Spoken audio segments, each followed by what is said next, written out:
जय हिंद सभी साथियों को। और मैं आपका छोटा भाई मानव भारद्वाज। और उम्मीद है आप लोग अच्छे होंगे।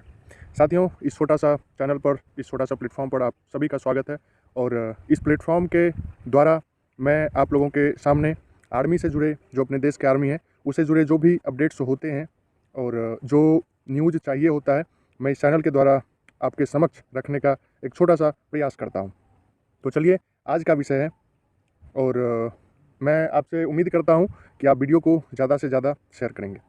साथियों, 2019 से 2021 के बीच इस देश में सेना की एक बहाली हुई थी, जिस बहाली प्रक्रिया को सरकार ने अपने नोटिफिकेशन के द्वारा जारी किया था और देश के लाखों युवाओं ने इस भर्ती प्रक्रिया में हिस्सा लिया था। तो हिस्सा लेने के बाद युवाओं ने बड़ी मेहनत से, बड़ी उम्मीद से, माँ बाप का सपना लेकर, अपना सपना लेकर इस देश के सेना में योगदान देने का सोचा था। लेकिन सरकार ने इन युवाओं का कहीं ना कहीं मनोबल तोड़ने का काम किया है। साथियों, मैं आप लोगों को बता दूं कि 2021 में जो चयनित 1.5 लाख युवा था, उस युवाओं ने ईमानदारी पूर्वक अपना रनिंग, जिसे फिजिकल कहते हैं, मेडिकल कहते हैं, और रिटर्न एग्ज़ाम तक उन्होंने ईमानदारी पूर्वक पास किया था। लेकिन सरकार ने उनके साथ कहीं ना कहीं नाइंसाफ़ी की है।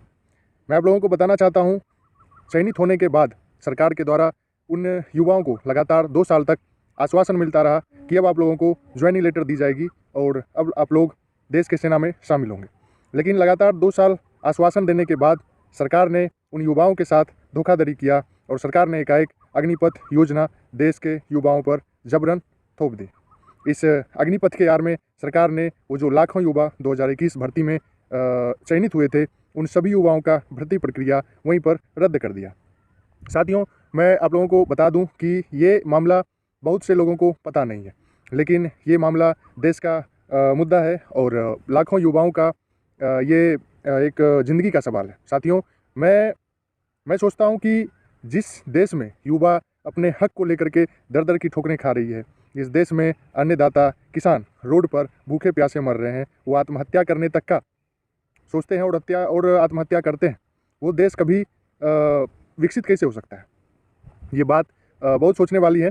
मैं आपको क्लियर बता देना चाहता हूँ कि मैं किसी भी तरह के किसी भी पार्टी को सपोर्ट इस बात के ज़रिए नहीं करूँगा। मैं निष्पक्षता से आपको अपना मुद्दा, जो 1.5 लाख युवा का मुद्दा है, वो आपके समक्ष रखूँगा। तो वो 1.5 लाख युवा आज 3-4 साल से वो 1.5 लाख युवा जो है, वो लगातार दर दर की ठोकरें खा रही है और उनका एक ही मांग है, वर्दी दो या अर्थी दो। साथियों, एक सेना में योगदान देने के लिए, चयनित होने के लिए एक किसान का बेटा लगातार 4 साल 5 साल मेहनत करते हैं और 4 साल 5 साल मेहनत करने के बाद वो सेना में चयनित होते हैं। लेकिन सरकार के कुछ गलत नीतियों ने उन किसान के बेटे का ज़िंदगी बर्बाद किया और कहीं ना कहीं उनके साथ खिलवाड़ हुआ, उनकी ज़िंदगी के साथ खिलवाड़ हुआ। साथियों, देश में और भी बहुत से मुद्दे हैं, लेकिन ये मुद्दा कहीं ना कहीं देश के नौजवान से जुड़ा हुआ है। तो मैं उम्मीद करता हूं कि आप इस मुद्दे को समझेंगे, आप लाखों युवाओं का, उनका ज़िंदगी को ध्यान में रखते हुए उनका सपोर्ट करेंगे।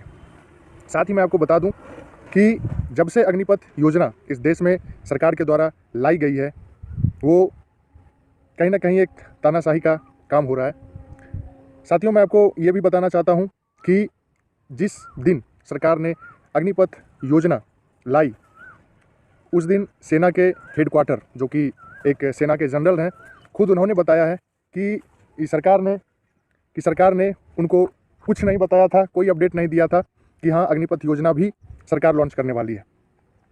ये कैसा एक सोच है, आप कह सकते हैं कि सेना के हेडक्वार्टर तक को नहीं पता है कि अग्निपथ योजना लागू होने वाला है। साथियों, ये कहीं से सही नहीं लगता है, क्योंकि देश का सेना कहीं ना कहीं इस चीज़ का एक भागीदारी बनाता है और उन्हें पता होना बहुत ज़रूरी है।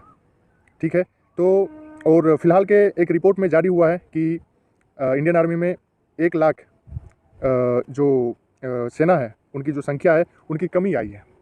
तो मैं आपसे ये पूछना चाहता हूँ कि क्या सरकार के पास सांसद के लिए वेतन बढ़ाने के लिए पैसा है? और देश के सेना को, जो कि वो अपने छाती पर गोली खाते हैं, देश का सेवा करते हैं, उनके लिए सरकार के पास पैसा नहीं है। ये कहीं ना कहीं हमारे देश को कमज़ोर करने का एक नीति है और और ये बिल्कुल भी सही नहीं है, क्योंकि हमारे जो पड़ोसी हैं और हमारे जो चारों तरफ जो भी देश है हम जिससे घिरे हुए हैं, वो कहीं ना कहीं हर दिन एक मुश्किल को लेकर के आती है, हमारे सामने एक मुसीबत को लेकर आती है। और इस कंडीशन में हमारे देश के सेनाओं में संख्या की कमी आ रही है। ये एक चिंताजनक विषय है और ज़रूरी है कि आप लोग इस पर ध्यान दें, क्योंकि देश का एक स्तंभ ये है और अगर ये कमज़ोर होती है तो मेरा देश कहीं ना कहीं कमज़ोर होगा और इसका एग्ज़ाम्पल आने वाला समय आपको देगा। तो इसी के साथ मैं अपना जो मुद्दा था उसको समाप्त करता हूँ, अपने वाणी को विराम करता हूँ और उम्मीद है आप लोग इस वीडियो को ज़्यादा से ज़्यादा शेयर करेंगे। जय हिंद, जय भारत, वंदे मातरम।